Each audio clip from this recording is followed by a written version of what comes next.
हुकूमत ने इंतखाबी इस्लाहात पर अपोजिशन से राब्तों के लिए 5 रुकनी पार्लिमानी कमेटी कायम कर दी। स्पीकर असद कैसर ने कहा कि पार्लिमानी जमातों में इत्तफाक राय के लिए कमेटी भरपूर किरदार अदा करेगी।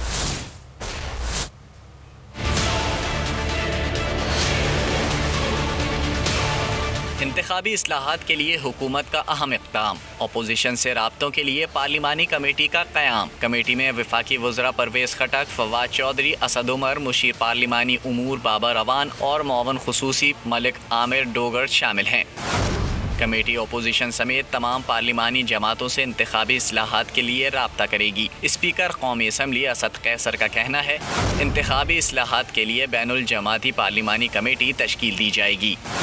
शफ़ाफ इंतख़ाबात के लिए इस्लाहात ज़रूरी हैं, इससे पार्लिमानी निज़ाम मजबूत होगा। असद कैसर कहते हैं, कोशिश है अगले इंतख़ाबात से कबल इस्लाहात नाफिजुल अमल हो सकें। पार्लिमानी जमातों में इत्तेफाक राय के लिए कमेटी भरपूर किरदार अदा करेगी।